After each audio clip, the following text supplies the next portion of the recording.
Everybody I talk to on this podcast keeps telling me that no matter where you look globally, it's the South China Sea that is the boiling point we need to be focused on. So today, I invited a guest on named Warwick Powell, who I've had on the show before. He's an adjunct professor at the Queensland University of Technology, and nobody is better than Warwick at really dissecting the unique incentives and demands that the stakeholders in the South China Sea are after. So today we're going to walk through what Malaysia, the Philippines, Vietnam, Taiwan, China, the United States are all after in the South China Sea, which without question is the most tense part of the world today. Welcome to the Jay Martin Show, where we dissect the greatest minds in geopolitics and finance. This is a fascinating conversation. I know you're going to love it. This is Jay Martin. All right, I'm back with Warwick Powell. Warwick, it's great to have you back on the show again. Thanks so much for making the time. Absolute pleasure. Good to be with you again, Jay. So last time we sat down, we spent about 2 hours dissecting the China-Taiwan dynamic, the Republic of China and the People's Republic of China. And the reason I wanted to do that was because everybody is talking about Taiwan. What I learned, and I put myself in the same bucket, was that very few people understood, the 70-year history of how this dynamic became what it is today. I want to have a similar conversation today about the South China Sea, because on my podcast, we talk about all of the hot conflicts that are occurring right now. Obviously, we also talk about the simmering conflicts that aren't quite hot yet, but are boiling just beneath the surface. And you could point to some dynamics right now in the Caribbean. You could point to some dynamics in the Arctic, which I think is very misrepresented and important. But the biggest one always comes back to the South China Sea. So what I wanted to do with you today is understand the dynamics a bit better, because we could look at today's tensions and make some assumptions. But to really understand, I think you have to look back, at Chinese trading routes that seem to go back 2,000 years, and mix in all of the disputed islands. You could look back at French colonial activity and their impact. You could look at the 30s, when the South China Sea was effectively a Japanese lake, more or less, in terms of who controlled it, right? And then today we have many stakeholders vying for control of their little corner for various reasons. And so let me start with a super high level question, and then I'm going to pull on threads, Warwick. If somebody were to ask you what's going on in the South China Sea and why is there tension there, how would you introduce this conversation? Interestingly, I think with the South China Sea issue, most of the tensions are actually caused by a party that isn't directly facing the South China Sea itself, and that's the United States. And the United States has made a habit of identifying potential points of tension in different parts of the world and exploiting those points of tension to create new forms of alliances that are of use to the United States, and to maintain a level of instability in regions that can also be exploited geopolitically and also commercially by the United States. So that's the first thing I'd say, is that most of the issues in the South China Sea are actually caused by a party who's not directly involved in the South China Sea.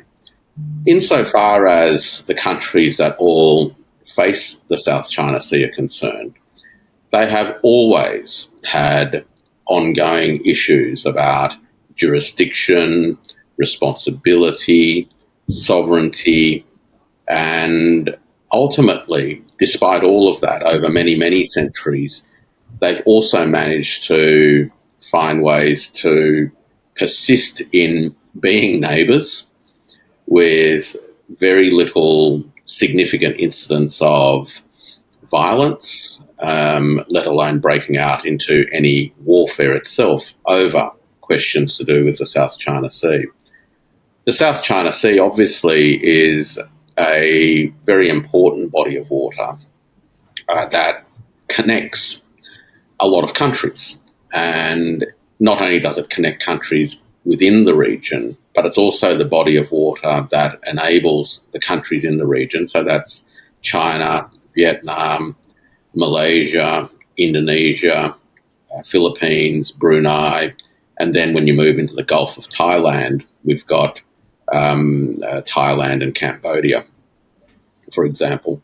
Not only does it connect those countries up in an intra-regional sense, it's also the body of water through which an incredible amount of trade takes place that connects those countries to other parts of the world, and particularly to Europe and to Africa. So the trade routes come through the Straits of Malacca, through the South China Sea, and then eventually into the various ports in the region, whether it's Hong Kong, whether it's Shanghai, and ports further up the east coast of mainland China, and of course ultimately to Japan and the Korean Peninsula as well.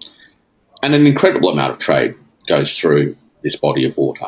And we're talking, many billions of dollars every year transited through, and so it's important from a trading point of view.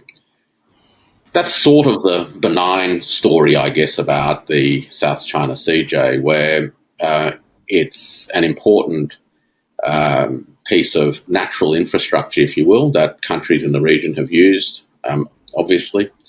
And it's one that has also been a part of third-party initiated provocations to destabilise the region and to, maintain what is in effect a kind of a divide and conquer environment that keeps the region fragmented rather than united. So great points there, and a couple that I want to point to. There's always been a variety of stakeholders jockeying for some level of control of this body of water, primarily because it's such an important trade route from Southeast Asia and the South Pacific to Europe and Africa. The reason, therefore, that it's so hotly contested today, and the evidence of that would be, new military bases being built on these little islands and atolls. And those islands and atolls are being built, right? China is pumping tons of sand over these reefs, as is the Philippines and Malaysia, I believe, and maybe even Vietnam, to build islands that then they can then build military infrastructure on top of, so they have a level of control. But the reason that you see this tension being relevant in today's world is more because of American provocation. And they're looking at the dynamics and saying this is, and it's kind of like textbook divide and conquer foreign policy to a degree. Is that it? That the real reason for the tension isn't that suddenly, there's new oil interests and those have to matter. Chinese, Vietnam, Philippines all have new energy interests and newish in the South China Sea. So maybe those play a role, but more importantly, it's the United States defense treaties with the Philippines, disrupting China's activity and ambitions. Is that sort of an accurate summary? Yeah, look, the United States has for a long time identified the Straits of Malacca as a critical strategic choke point, and it has focused an incredible amount of attention over the last 3 to 4 decades on its ability to exercise control of that choke point, which would in effect cut off the sources of Middle Eastern oil to China. That has been, I think, the most significant strategic catalyst for the ongoing tensions in the South China Sea. The other thing to note is that the building out of the atolls and the various reefs into now man-made islands actually began well before the Chinese did. And it was the Vietnamese that were the first movers in that sense, and they've built quite a lot of these atolls into islands from which they are able to project their own influence over the bodies of water. The interesting thing about the South China Sea, though, over the course of the last 40 years is that 40 years or 30 years ago, I think it's fair to say that the United States Navy was the unquestioned dominator of that body of water and could in effect dictate who could come and use it and who couldn't. The risk from the point of view of China in particular was precisely that one other country, not from within the region, had the capacity to control the movement of goods and services, and in particular, energy to China. So China was never going to sit still as it became more capable of modernizing its army and eventually its navy and air force. The situation today is one where the United States Navy does not have the ability in and of itself to dictate who can come and who can go over this body of water. And in some respects, ironically, it means that the body of water is more likely to be open for navigation than otherwise, because there is something that resembles a more even balance of power between major naval forces. The Chinese themselves are in no position to block access to and use of the South China Sea, just as the Americans are not capable of doing that either.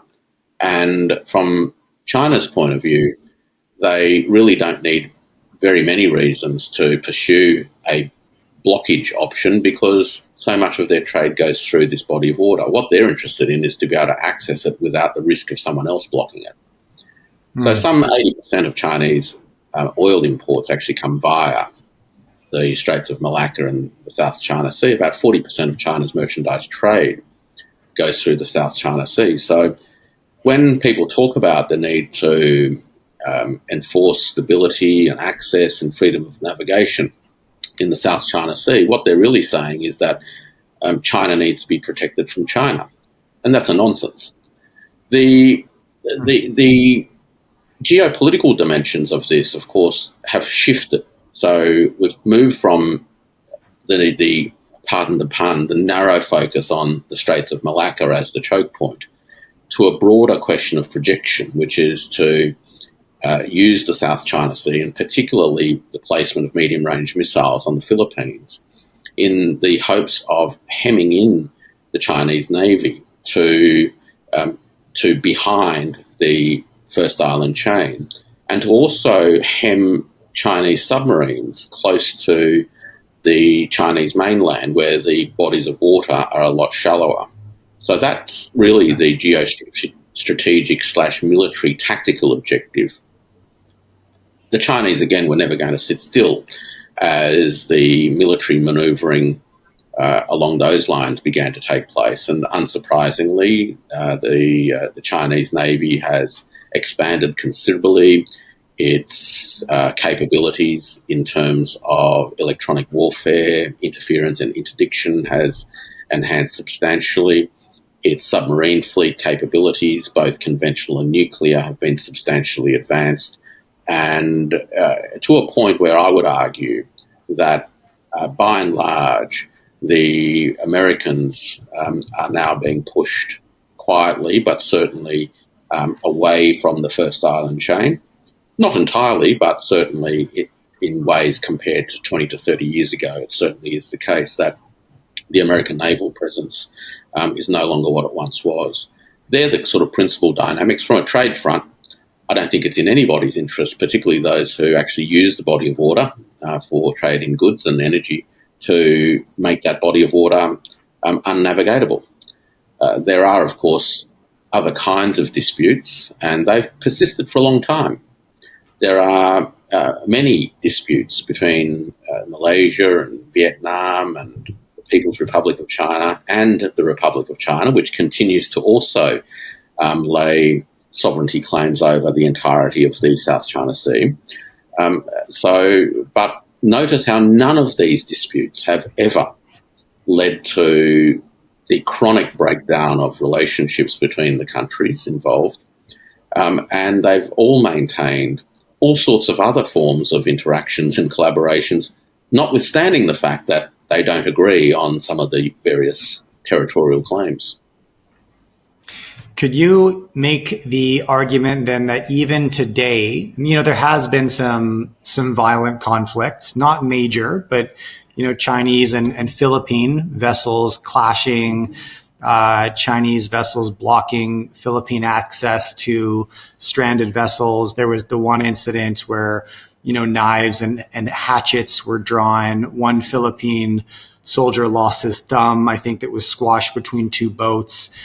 And, as tense as that may be, the only reason there's a risk of escalation there is, once again, because the United States has a defense treaty with the Philippines. Absent that, this skirmish would probably settle in relation to the bigger power imposing its will, or what's your take on that and those conflicts as they've been surfacing a little bit? Look, there's a few ways to look at it. There is an argument that says that if the Americans weren't there, the Chinese would ride roughshod over the Philippines. With all that said and done, though, I think that the Americans have actually pushed back on the idea that, in relation to that particular stranded vessel is concerned, that the treaty arrangements would be triggered in the event that something happened in terms of a military engagement. So the Americans have made it actually quite clear that that would be an insufficient trigger and certainly would not satisfy the conditions of their treaty agreements. That message is being sent to the Philippines, actually, that don't think the Americans are just going to jump in over what is in effect a dispute over a rusting hull on a small body of rock in the South China Sea. The issue around that hull, of course, always turns on the detail, like most of these things, and both sides of the dispute have a view about what had been agreed to in the past and the interpretations of what those agreements meant. The Chinese view is that the agreement was that the vessel had encroached on Chinese sovereign territory, but the Chinese would leave the vessel there until it, in effect, progressively corroded over time, and that in the meantime, for marine protection purposes and other reasons, they would enable the manning of that vessel by a Filipino group who could then be replenished with food and all those sorts of things to manage the risk of a natural disaster. The concern has emerged, again, from the Chinese perspective, that the Philippines have, under the cover of those agreements, begun to consolidate their position on what isn't theirs under the pretext of maintaining and preserving this decaying hull to a point where guns have been smuggled on board and all the rest. Now, that's led to some flare-ups, and frankly, they are relatively minor flare-ups given what potentially could be the case. Now, what this tells me is that notwithstanding the atmospherics and the spectacle that some of the video imagery creates, particularly for the animated social media audience, that both the Philippines and China are maintaining an envelope within which the dispute is taking place. And that envelope, at times, people would say, is verging on some of the grey areas where there is clearly some exertion of strength, but at the same time it remains within a relatively benign envelope given the alternatives that could unfold. Now, if the Chinese, because frankly I don't think anybody believes that the Philippines Navy or any of their Coast Guard vessels are a match for anything that the Chinese could throw at this, if the Chinese decided to do something actually very serious, the big question really is will the Americans intervene? And the Americans have indicated that they're unlikely to intervene over something like this. And I'm not sure the Chinese want to test that yet. And certainly the Americans don't want to be put to the test, because it's only in moments like that, when the question is asked, that you actually find out the truth. And at this stage, the Chinese, whilst they have a view that they are now in a position to not be bossed around by the US Navy in that region, also take the view that there's no real reason to provoke the risk of a serious engagement with the Americans when there's not much to be gained at this point in time from doing so. And the Americans certainly aren't going to do it either, because they don't want to be tested. The Americans don't want to be tested in terms of concerns, actually, real concerns around the degradation of their naval presence in in this part of the world. Yeah, right. And it sure would seem very counter to the current administration's foreign policy. President Trump at least seems attempting to unwind a lot of the conflicts that America's become embattled in. This would be very counter. And it's curious to me that I haven't heard him say much at all, if anything, about this region, and do you perceive it that way? And I know that, the American administration, it's like very quickly rotates, and who is in power today in 3 years? It could be Gavin Newsom. Who knows, right? Like, it'll change. And the best quote I heard on my stage in January at my conference was, when you think about these international disputes, you have to remember that America thinks in terms of 4 years, where a lot of the world thinks in terms of forever. And that's the dynamic, that it's sort of a patient waiting game for a lot of regions in relation to today's U.S. strategy that will be different tomorrow and was different yesterday. What's your take on that? In terms of the big picture, I'm not convinced that the US are necessarily seeking to unwind themselves from that much. Other than talk of unwinding from Ukraine, it seems that even the messages and the actions in Ukraine are a little bit mixed and muddled. So on the one hand, there is talk of pursuing some kind of a peaceful settlement with Russia, but at the same time, the Americans are now reinstating the provision of military assistance and intelligence assistance to Ukraine. Now, that message basically is, we want you to pursue a ceasefire, but we're also going to continue arming you. So these are mixed messages. And the other point about these mixed messages is that whilst the Americans seem to want to disentangle themselves from the debacle in Ukraine, this does not necessarily mean that they are at the same time fully committed to the idea of there being peace in Western Europe. They've made it clear to the Europeans that they expect the Europeans to spend up and muscle up. And if the Europeans do that and continue pursuing and aggravating the tensions in Western Europe, the Americans are quite, I suspect, are not going to be particularly concerned about that, having washed their hands of the debacle. So in a sense, they're deputising the Europeans to do whatever they wish to do. And hopefully in the process, from Washington's point of view, they're able to get out of a losing conflict with a little bit of honour and with as little of the blame for the debacle as possible. So that's American foreign policy in Europe. They're certainly not seeking to disentangle themselves from conflicts in Africa or the Middle East or other parts of the world. And in fact, they're trying to speed up the provision of armaments to the forces in Taipei on the island of Taiwan. Again, with an intent of projecting military force in Southeast Asia. The ongoing discussions with the Japanese also reflect a similar disposition, which is that whilst America talks about extricating itself from Europe, it's doing so because it calculates that it confronts a reality of limited resources and it has bigger fish to fry. And the bigger fish to fry, from Washington's point of view, is China. So I don't think that there is necessarily, at this point in time, any substantial let-up as far as the antagonisms towards China are concerned. In fact, China remains viewed in Washington as America's greatest adversary. It is described as an adversary, and that description is made by everybody from Pete Hegseth through to Vice President Vance through to Marco Rubio. So I think that that's the big picture of American foreign policy at this moment in time.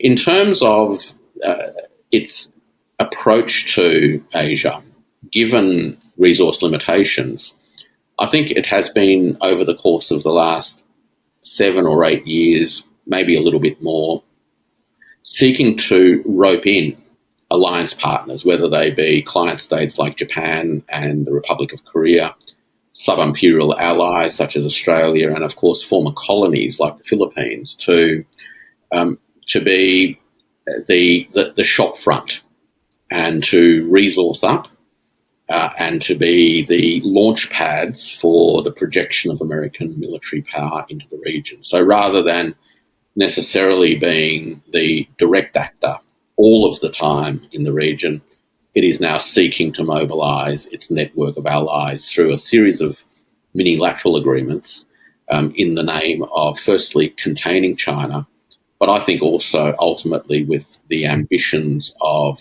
reclaiming lost American primacy in the region.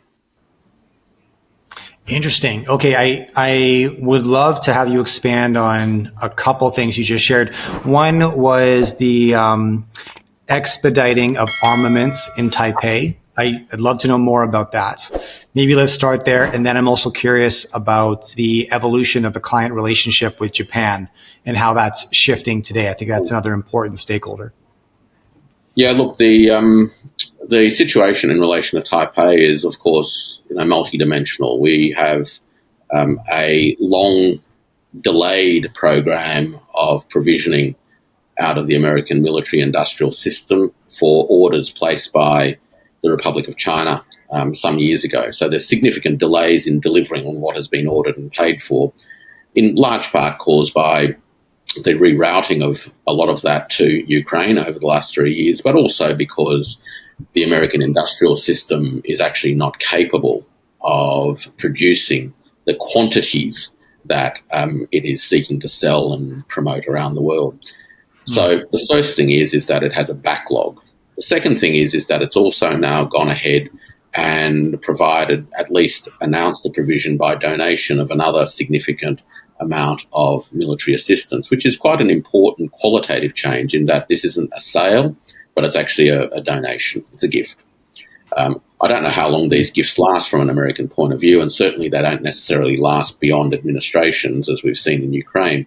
What were gifts and contributions under the Biden administration are now seen as recoverable investments by the Trump administration. Yeah.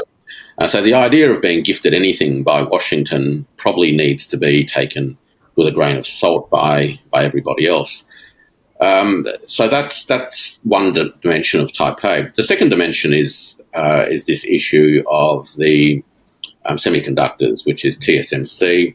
A grand announcement was made last week with the chairman and founder of TSMC in the White House that they were going to commit $100 billion investment in the United States to create high-end semiconductor manufacturing. What that will do in the long run, or at least in the medium term, is hard to predict because we've already seen on the island itself some mixed reactions and concerns that should that capability and the know-how no longer be, in effect, monopolised by a factory on the island, then the island's cards, so to speak, have been dramatically weakened. And therefore there is concern that the deal, to use President Trump's, one of his favourite words, ultimately weakens the hand of Taipei in relation to Washington and increases the risk that Washington would abandon the island in due course. Whether that plays out or not, I think is hard to tell because, as you say, Washington views the world through much shorter time cycles than perhaps the folk in Beijing do. And I think it's even shorter than a 4-year cycle. So 4 and forever, I think perhaps is sometimes brought down to 2-year cycles because the Congress is a 2-year electoral cycle and the numbers in Congress, both in the House as well as in the Senate, are relatively evenly poised, which means that every presidential term runs the risk that it becomes stripped of its legislative capacity halfway through. So actions that a president seeks to make and seeks to bed down actually need to be done within the first 18 months of a term before you head into the midterm electoral cycles where you run the risk of losing legislative power. So that, I think, is the tenor of the dynamics at the moment insofar as they affect Taipei. I don't think it really changes much in relation to the attitudes from Beijing. Beijing has, as we've discussed at length in our previous discussion, a very clear view, which is that there is an unresolved civil war, that the territory of the island is part of a single sovereign China, and that a single sovereign China will be at some point in time governed from a single sovereign point. Now, whether that happens in 3 years, 5 years, or 15 years is largely immaterial for Beijing, provided that Beijing continues to hold the view that it will happen and can happen peacefully. If, however, it loses hope that that possibility can become real, then I'm sure its calculus will change. Right? So it's in no rush, so long as it knows that one day the chance is there for it to happen peacefully. It'll probably be thinking a little bit more about rushing if that chance looks like it's evaporating. I don't think that chance looks like it's evaporating at the moment. And the most dangerous thing for the Americans and for the folk on Taiwan to do is to actually, in effect, try to close that window, because that will be very provocative. Okay. And how would you describe the evolution of the dynamic and relationship with Japan? You mentioned some amplification of the client state. Yeah, Japan's very interesting. So after the Second World War and the surrender of Japan, it entered into a treaty agreement with Washington. Washington, of course, financed Japan's redevelopment, and as part of the treaty agreements, the Japanese adopted a pacifist constitution, and the Americans provided what was in effect a security offset through the deployment of forces in Japan, creation of bases, and also providing Japan with the protection of Japan's nuclear umbrella. That's the sort of short story. The challenge is that there has always been a simmering energy around Japanese nationalism that has felt that the arrangements with the Americans have been chronically unfair and asymmetrical.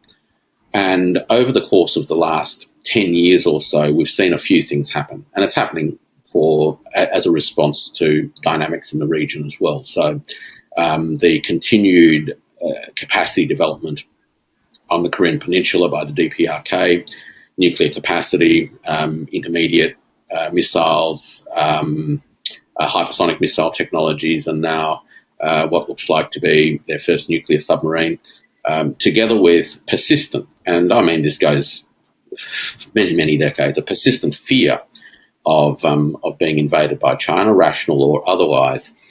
All of that combines to have Tokyo look to ways in which it can muscle up. And it has been historically constrained by its pacifist constitution. But over the course of the last decade or so, the political leadership has sought to progressively reinterpret that constitution to create a window for remilitarization in the name of either being an intensified defensive posture or to be able to export military hardware to other markets, which it has been doing. At the same time, the Americans have been progressively withdrawing, and I say that guardedly because I think it's a relative idea. You know, it's not like they're packing up tomorrow and moving, but they have recently removed the Marines from Okinawa, and I think the Americans simply through a fragility in their supply chains have, over the course of the last few years, been putting greater pressure on Japan to take on more of the responsibilities of projecting American force and the forces of American allies. The current Prime Minister, interestingly, has been quite active in pushing the envelope even further. So this is the Japanese Prime Minister, Ishiba. He has advanced the idea of an Asian NATO. He's advanced the idea of a rearrangement of the relationship with the Americans to be more equal.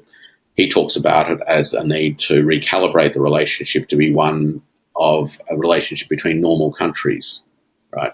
So not as an asymmetric relationship between the conqueror and the patron and the client state, but between normal countries.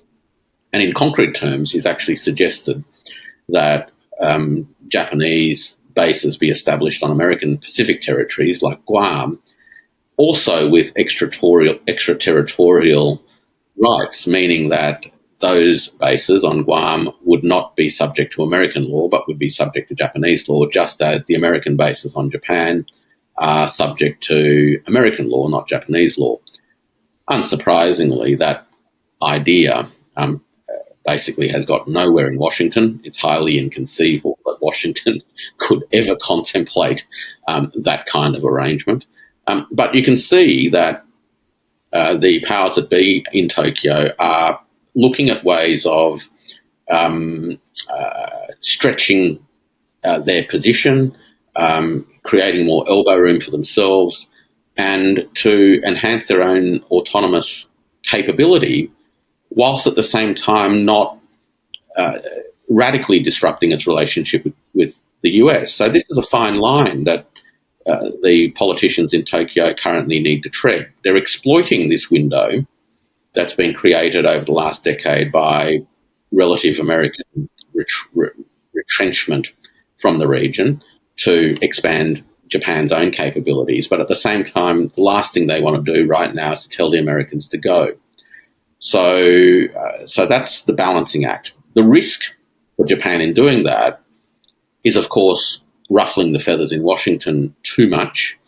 But the other risk is creating too much instability within the regional neighbourhood, because there is a lasting memory of Japanese military atrocities from the 30s through to the end of the Second World War, right across Southeast Asia, from the Korean Peninsula through China, and then into Indochina, and then finally into, well, all the way through to Australia, in fact, where the Japanese bombed Darwin and came into Sydney Harbour.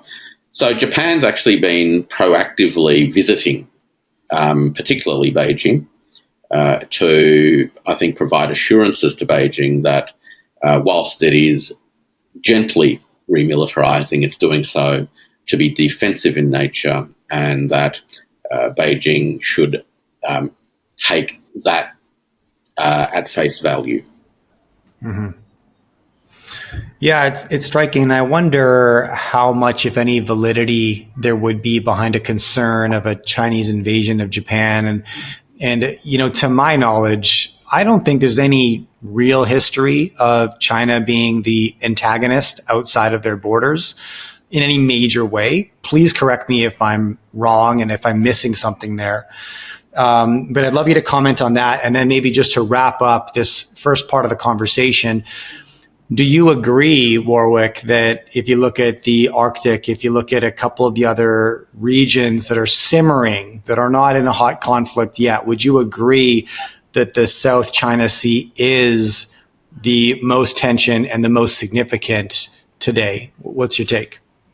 Look, the South China Sea is, without doubt, I think, one of the most sensitive spots at the moment in the world, and one in which is most susceptible to being provoked and agitated.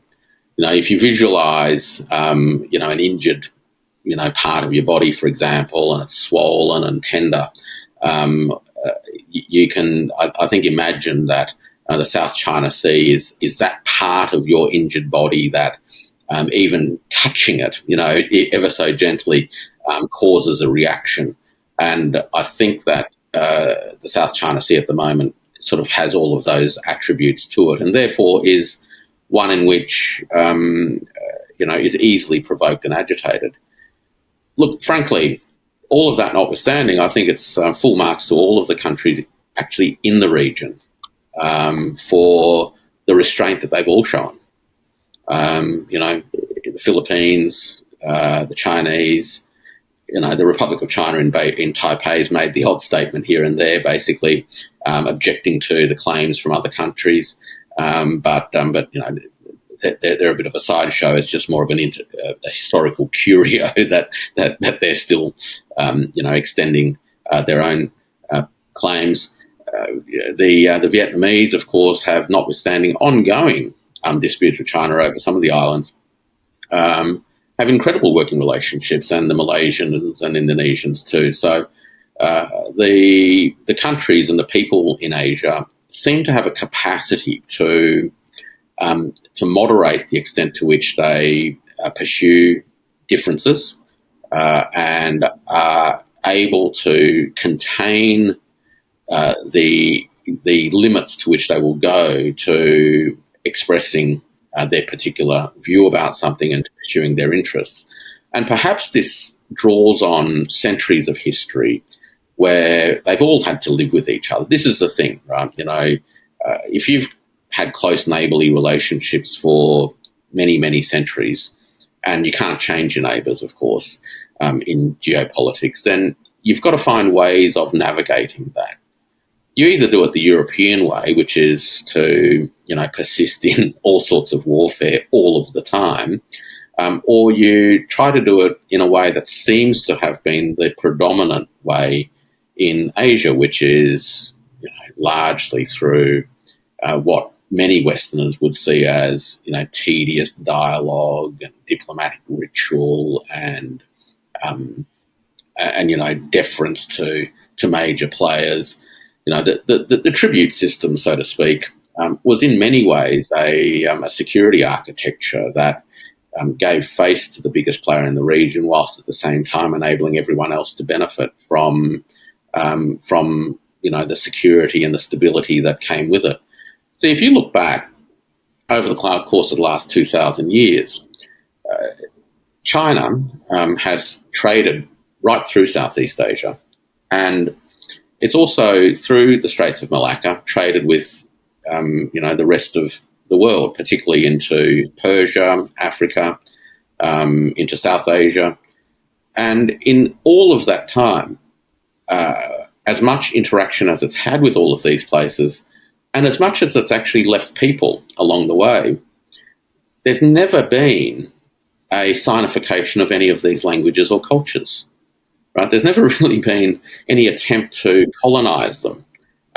So I think that there's an interesting contrast historically, and that's the South China Sea stuff. The Arctic stuff has some other dimensions which I think are worth discussing, and perhaps we can get into that if we have time.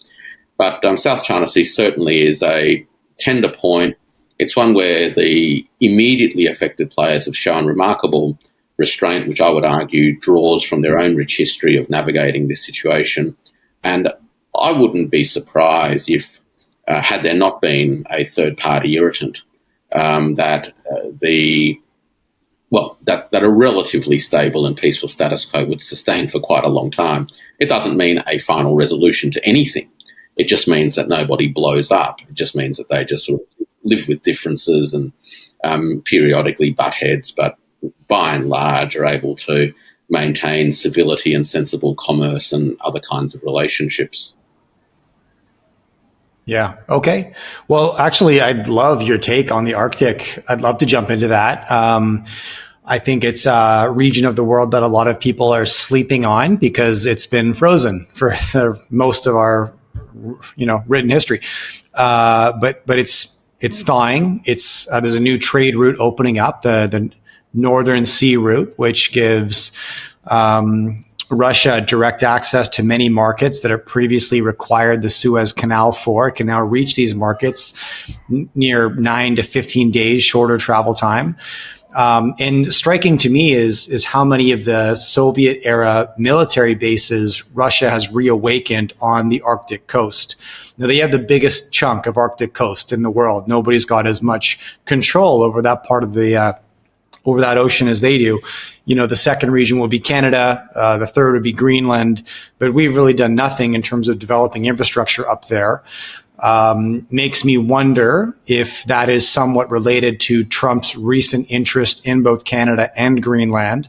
Maybe he's watching the development of military infrastructure and trading activity conducted by Russia through the Northern Sea route and their dominance now over the Arctic region, and how China has recently claimed themselves to be a near Arctic region, which whatever that means, but they are supplying icebreakers and Coast Guard vessels to Russia to patrol the area and explore. What's your take, Warwick? How would you describe the unfolding situation in the Arctic? Look, it's a fascinating part of the world because it's something that most people have never really thought much about. in large part because it has been frozen, inhospitable and inaccessible. But I think it's also because of the way that maps have been drawn. It's on the top edge of a map, and it just doesn't seem to be particularly well connected. But of course, when you realise that we're actually dealing with the globe, the shortest the shortest route from East Asia to Europe is actually over the top, so to speak, rather than around the waist. And the opening up of the Arctic trade route, I think, reminds us of the realities of the Earth being a globe rather than being a flat sheet of paper. The opening up of the Arctic, I think, has other important dimensions beyond the issues you've touched upon, which are obviously significant in terms of the way that the United States is viewing some of these issues. And I think the importance goes to actually Japan, the Korean Peninsula and China, and the possibilities over the course of the next perhaps 20 years for there to be a reconfiguration of the security architecture in that part of the world. So this goes back to Japan again. So Japan is heavily dependent upon imports for both energy and food. It's a tough piece of land, or its network of islands, and has serious energy limitations and serious food security problems. What you've got with not just the opening up of the Arctic, but as part of that, what is in effect the changing climate around Siberia, is the opening up of a part of the world that is both energy rich and food rich, in potential at least. And the development of Siberia, both from an energy perspective and also from the point of view of producing food, can actually deliver a significant catalyst to the transformation of the economic relationships between the countries that are within the immediate vicinity, which is Northeast China, the Korean Peninsula, and Japan. And in so doing, and there's a lot of ifs in all of this, because the animosity that exists at the moment between the Japanese and Russia as a result of Ukraine would need to subside as well. But the prospects of the Japanese engaging in energy and food projects in Siberia in ways that have historically been talked about. So the Japanese already have a joint venture project, the Sakhalin-2 project with the Russians on natural gas, which is critical, by the way, to Japanese energy supplies. That Japan, during the course of the Ukraine conflict, requested permission to essentially not sanction it and to not subject it to the price caps, and continues to draw energy from that project. But about 15 years ago, discussions began between Moscow and Tokyo around Japanese involvement in the development of Siberian agriculture. And, lots of things are about timing, aren't they? You're immersed in the world of investments and markets. And, if that's a world that if there's anything to know about that world, it's that timing matters. And I think this question of Siberia is a question of timing. So 15 years ago, arguably, was ahead of its time. But as climate change starts to transform the ecology of that part of the world and its accessibility, then perhaps it is time for the development of agriculture and energy in eastern Russia. So that's connecting it into Vladivostok, and then, of course, into trade routes into other parts of the world. But it opens up the opportunity for the Japanese and others to achieve a level of energy and food security locally that reduces their risks and exposures to other things, such as trade routes from the Middle East, and underpins a reimagined regional security architecture where Japan progressively and over time evolves from being essentially an American shopfront to being one of the major partners in an East Eurasia security architecture premised on the idea of indivisible security. So I think that there are some transformational potential there. Whether that happens or not, well, who knows? I mean, these things are not deterministic, but it certainly changes the landscape. And I guess the last thing that I'll say about the Siberia question and the Arctic is actually the Kamchatka Peninsula, because that's where Russia has a significant naval base and a submarine base, and that's outside of the first island chain. And what that in effect does is that it enables China and Russia to project beyond the first island chain, and for Russia to assert itself in particular as a Pacific power as well. And that's part of the reason why the Americans don't get a free rein anymore in the Pacific. I was unaware of a couple things there, which is fascinating. First of all, the budding relationship between Moscow and Tokyo, and then directly in relation to Siberian agriculture. I was very, I would say I'm up to speed to a degree on the energy potential and the reason that this region's so strategic, but I did not consider the agricultural potential of Siberia, which makes all the sense in the world. And when you referenced, it's thawing. Well, the Arctic's thawing a lot quicker than many other parts of the world. That's why this is developing faster. That's why the northern sea route's opening up so quickly, because this part of the globe is thawing a lot faster than the balance. And it's funny, isn't it? Like, even on my iPad here, I'm on Apple Maps today. Usually I'm on Google Maps, but I actually can't just scroll over the top of the Arctic. It limits me, and then I have to rotate and then look at it from a different perspective. It's so silly, right? But it's sort of like out of sight, out of mind as a consequence, because of how we all view the world, whether you're looking at a digital or physical map.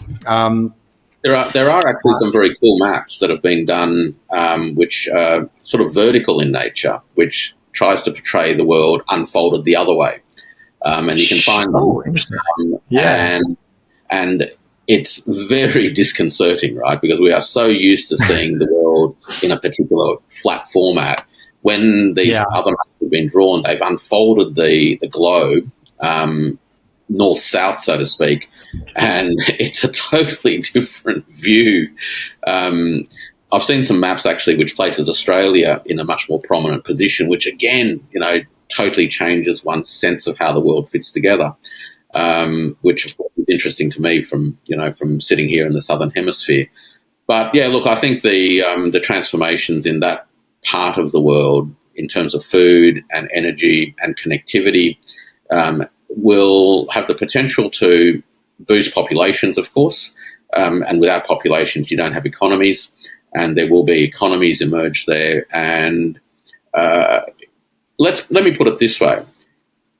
Should the Korean Peninsula and the Japanese, the Russians and the Chinese essentially create an East Eurasia economic development zone that integrates that part of the world with food and energy flows, I wouldn't be at all surprised. It's certainly not going to happen in the next 5 years, and that's why I prefaced my comments with the sense that perhaps it's a 20-year unfolding. Many things, of course, can happen between now and then, but stranger things have happened, and if there's one thing that animates countries more than anything else, really, is their ability to deal with. There's actually really two existential risks to nation states. The first one is, can it feed its people? And the second one is, can it fuel its machines? And provided that it can do both of those two things, just about everything else follows, right? Food for people, fuel for machines. And if you can do that, you've got the foundations of a functional society. The rest of it's up to you. But Japan's got troubles on both of those fronts. Fuel for its machines, and it will need more machines as its population gets older, and certainly food for its people.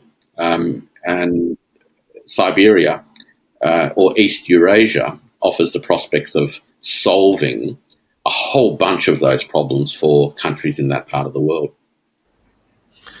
Yeah, that makes sense. And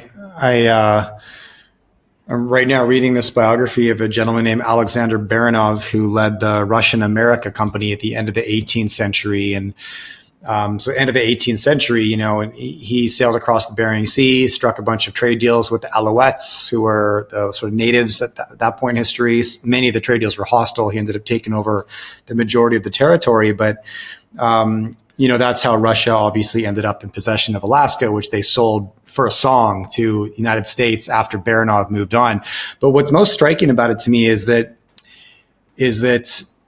had Alexander Baranov not begun his career in his mid-40s, he would have kept going with the same ambition that he took over Alaska. And he was very effective at doing similar trade deals with the Tlingit Nation all the way down the West Coast, all the way to California, and with the kings in Hawaii.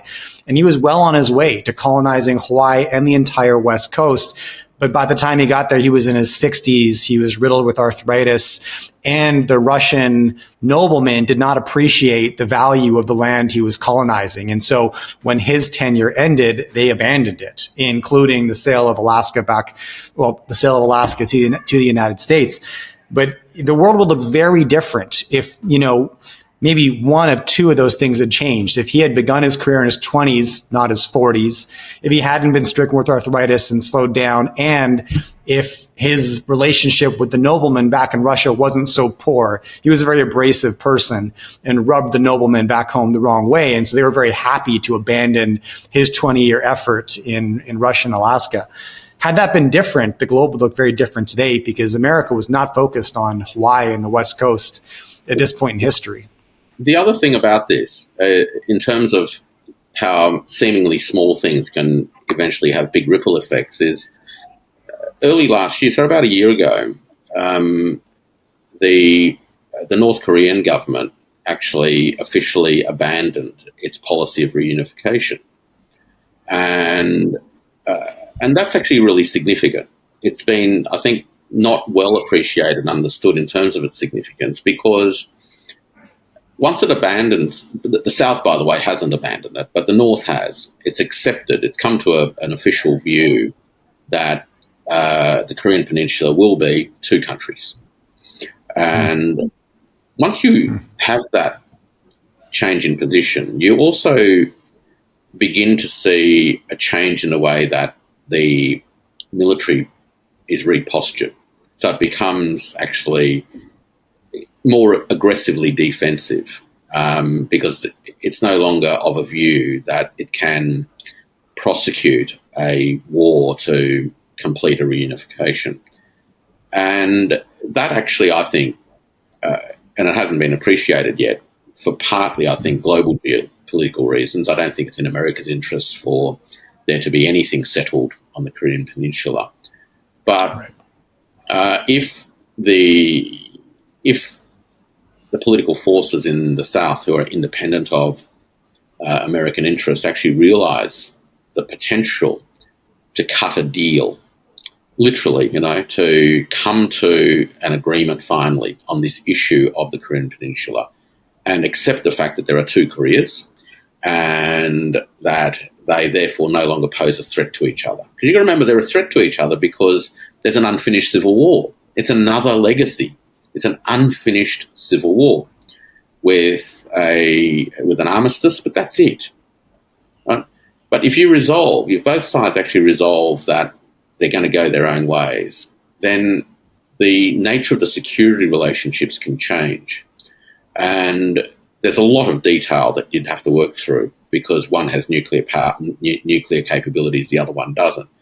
But you've got folk like China, you've got folk like Russia, and of course Japan's, is a significant, country and an economy in the world who could actually play a decisive role. So the six-party talks historically have failed to sort of progress these things very far. But again, in the context of the abandonment of the reunification stuff from the North Korea, transformations in East Siberia and East Eurasia, the shifting, though nuanced situation in relation to Japanese independence and autonomy from the Americans, all of that creates a bit of fluidity, of course, and uncertainty, but it creates a little bit of elbow room for imaginative statecraft to think about how you could forge a solution to the instabilities that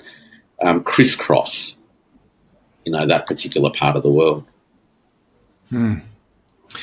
That's interesting. And, I wonder about the narrative inside both Koreas that would have to be rectified. And I feel like it would be easier for the South to get the population on board with a deal. Maybe I'm way wrong on this, than it would be for the North to sell it to their population that we're not going to reunify, just from a propaganda standpoint. But what do you think? Well, the North made the announcement this time last year, and it pulled down the reunification statue on the border. Okay. All right. So I think that at some point in time in this particular case, a certain kind of reality has been accepted. And, for whatever reasons, and Kim will have had his own reasons for, I guess, coming to that particular view, that this was just not worth holding on to anymore. And maybe, maybe it is difficult to persuade the population. I don't know. But at the moment, there hasn't been any adverse reactions, and perhaps because the population in the DPRK may not have necessarily embraced this particular decision, that significantly, because it doesn't affect their lives on a day-to-day basis, right? So, and similarly, in the Republic of Korea, day-to-day life isn't affected, and so the strategic potential of this hasn't yet been grasped. Yeah. Okay. Look, Warwick, I could chat with you for another hour. I feel like I've still got dengue brain, and I hit a wall about 16 minutes in. But I'm really glad we were able to make this happen. No one strikes me as better when it comes to understanding these dynamics, specifically throughout Asia. I really appreciate your insights here. And I want to do a follow-up, actually, with maybe one or two others that would love to join us. Pascal Lota, who I believe I met through you, I'm pretty sure. And we actually just had a chat a couple weeks ago. He was my last guest before I got dengue. And then I had to step away for 2 weeks, got completely leveled. I'm back. Really glad to get back on the horse with you today. And I think there's another follow-up. We didn't even get into your trip to Shanghai that's coming up. I wanted to pick your brain on the electric vehicle industry in China, the competitive nature of it. And so I'm going to talk to you after you get back from Shanghai. How about that? And that would be fascinating to understand that a bit better. Okay. Thanks so much, Warwick, for coming on today. I always love chatting with you. It's been great fun, Jay. You take care. Get better. Yeah, appreciate that.